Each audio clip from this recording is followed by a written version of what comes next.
Pertama, minta nikmat yang sempurna. Kedua, minta keselamatan. Yang ketiga, minta perlindungan dunia akhirat. Tiga-tiganya mahal, terus dibeli gitu. Kita bisa beli baju yang mahal, kita bisa beli emas yang bergram-gram. Gak ada artinya kalau tiga ini kalau berikan pada kita. Alhamdulillah, punya baju belinya nggak tiap bulan, sederhana kita beli juga. Beli emas tiap bulan ini kagak juga, baju emas harganya mahal itu ya. Yang penting bisa makan makan, saya alhamdulillah sudah. Minta tiga kepada Allah. Ini mahal sekali tiga-tiganya. Apa pertama? Kenikmatan yang sempurna. Yang kedua, keselamatan. Pengen selamat? Pengen. Yang ketiga, melindungi kita. Satu, melindungi kita. Ternyata ini doanya yang dibaca pagi dan sore. Silahkan para ustazah, kita punya kitab, kita baca ini. Syukur andai kata umpama bersampaikan kepada yang lain. Kan semua kita pasti ingin tiga ini. Apa doanya? Allahumma ya Allah, in asbahtu min kafi nikmati. Aku pagi-pagi pada engkau daripada kenikmatan, wa'afiyatin dan keselamatan, wasatrin dan perlindungan. Pagi bisa minta tiga pada engkau ya Allah. Pertama, minta keselamatan, kenikmatan. Dua, afiat, minta keselamatan. Tiga, satrin, minta perlindungan. Atimma nikmataka, sempurnakan tiga-tiganya. Satu, sempurnakan nikmat engkau kepadaku. Yang kedua, sempurnakan afiat engkau padaku. Aku selamat yang sempurna. Yang ketiga, minta pada Allah perlindungan yang sempurna. Minta tiga-tiganya, baca Fatihah. Pagi sekali berapa kali? 3 kali.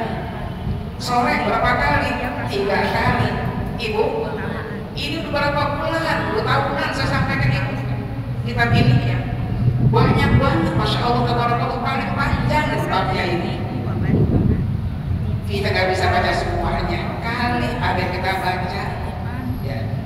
Maka saya katakan boleh Pak Ustaz yang punya kita pulang-pulang. Ini kalau kita dengar ibu di TV, cari dari Madinah. Kalau dari Makkah Al-Quran, kalau dari Madinah hadis-hadis Quran. Dibaca nih, begini dia. TV kita di rumah, yang semuanya lihat sinetron, ada artinya itu. TV di rumah niat apa? Niat pemilu yang kepala kita. Ya, pemilu ibu niat ini yang semuanya mengatakan ini yang terbaik. Ini terbaik ibu. Sampai kita baca Wapres yang masih umur 36 tahun. Insya Allah tabarakallah. Selamat muda buat kita ibu ya. Selamat muda buat kita. Para ibu sekalian, udah jangan begitu. Mendingan punya TV dan perlu ini gede. TV kecil taruh di kamar. Buat apa itu? Lihat siaran Mekah dan Madinah. Mekah Al-Quran terus. Kalau Madinah hadis Nabi. Di antaranya ini banyak doa-doa begini sampaikan. Doa sekarang, bacaan pagi dan sore, insya Allah untuk ingetin kita. Ya lanjut. Warwaina fi kitab Tirmizi li Sunni an Zubair ibn Awwam sallallahu alaihi wasallam qala ma min sabahin yusira ibad ila munadin al-nadi subhanallah subhanal quddus fi riwayat ibn Sunni ila sarah sarihu khaliqu sabihu al-malikal quddus. Karena gampang lagi, itu malaikat mereka teriak-teriak itu dengar suara teriakan malaikat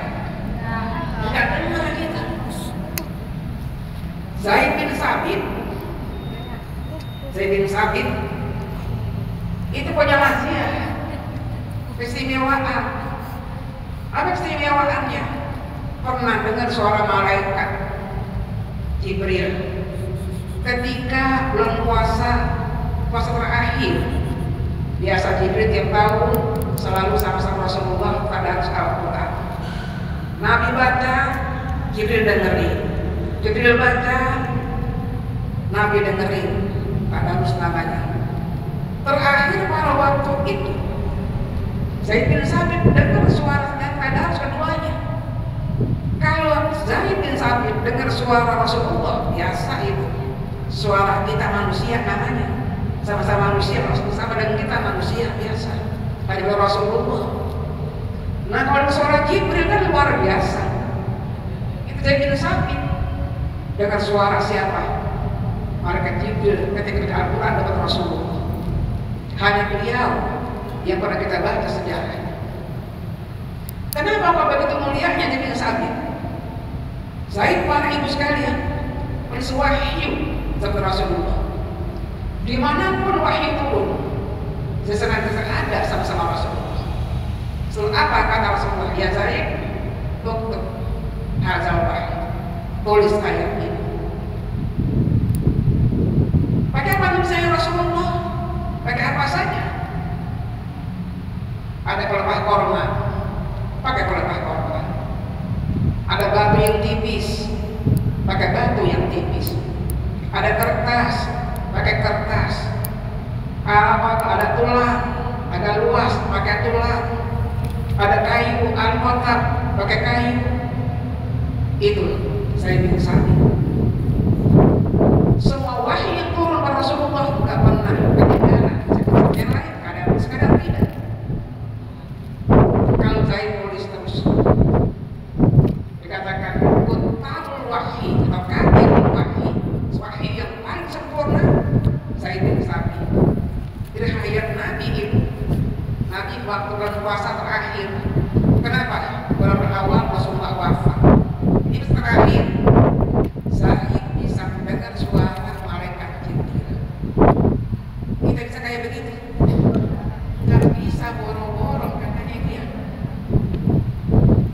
Itu zaman siapa? Zaman Nabi. Zaman Abu Bakar itu.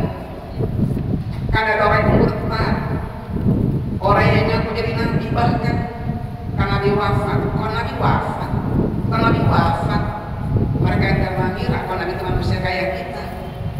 Kembali agama semula akhirnya mereka orang-orang jahiliyah menjadi orang kafir lagi. Apa kata Umar? Ya Abu Bakar, ijma'il Al-Quran, dia bundel Al-Quran, Al-Quran ada yang di pelepah korma, ada yang di kertas, ada yang di tulang, ada yang di batu, ada yang di kayu, kumpulkan jadi satu, tulis yang rapi. Siapa yang tulis? Zaid bin Sabit. Abu Bakar meninggal, ganti sama Umar. Gak terjadi apa-apa sama Umar. Zaman Utsman ibu sekali terjadi masalah. Akhirnya apa? Kata Utsman, bagaimana kita binten Al-Quran jadi satu. Kalau sekarang kita Al-Quran, kita binten namanya di bahasa Arab itu. Apa arti tabwinkan itu? Dibukukan jadi satu.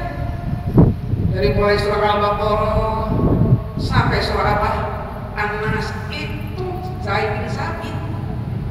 Zaid di zaman Rasulullah, zaman Abu Bakar, zaman Utsman bin Affan, zaman Nabi dia yang nulis. Zaman Abu Bakar, Zaid yang menghimpunkan Al-Quran. Zaman Utsman, Zaid yang membukukan Al-Quran. Ini artinya apa? Kalau panjang umur itu kayak Zaid, panjang umur, ada manfaatnya itu. Zaman Nabi sampai zaman Utsman masih hidup. Ya. Dari mulai ditulis sampai dibukukan, dia yang ngurus dia semua ini. Maka siapa yang nulis Al-Quran? Zaid. Yang siapa? Zaid. Yang menetapkan siapa? Zaid. Zaid punya maziah. Nah maziahnya bisa mendengar suara malaikat Jibril tadi itu. Ini pelajaran sekolah juga ya. Pelajaran ustazah ketika belajar di tingkat sanawiyah aliyah dulu ilmu tafsir ada pelajaran itu.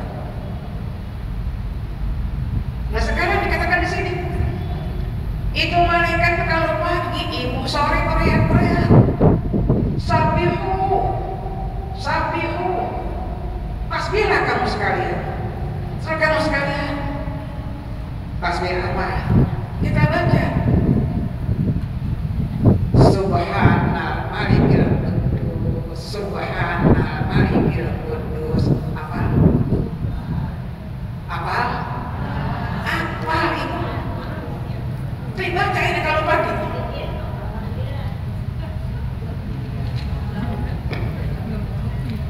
Tanya diri masing-masing. Apakah selama ini kalau pagi baca ini? Kalau tidak baca itu mereka mengatakan kamu ini budak apa? Sore pun teriak-teriak malaikat sabihu kita masih pulang terus pulang makan nasi goreng itu ya. Lupa baca ini. Mari kita orang perempuan itu. Orang perempuan biasa kalau pagi ke dapur kan, yang contoh saya itu jangan ya, sesuai kata klip ibu nyangkau saya kalau pagi gak pernah ke dapur ya. Boleh saja dimanapun kita berada baca subhanallah malikil quddus subhanallah. Ini boleh jadi ibu kita baca kapan? Ketika witir. Apa itu? Sembahyang witir. Kan witir itu biasanya penutup daripada sembahyang malam kita. Baca subhanallah malikil quddus subhanallah quddus, atau baca pada waktu kita mau sembahyang subuh. Habis sholat sunnah 2 rakaat insya Allah. Kali kalau ke dapur lupa ibu. Saya lagi ibu ingat ke dapur lagi buat nasi goreng dengan tasbih ini. Ingat ibu, agak ingat. Udah mending kalau itu mau sembahyang subuh, sholat subuh sunnah subuh 2 rakaat, atau habis sholat apa? Sholat witir subhanal malikil quddus subhanal malikil quddus. Ternyata ibu agak disebut berapa kali bacanya. Baca saja semampu kita insya Allah. Jangan sampai kita malaikat teriak-teriak kita katakan ibu kalau sampai ke rumah tetangga teriak, benar gak ibu? Kira-kira teriakan malaikat sama teriakan manusia tetangga kita lebih afdal mana?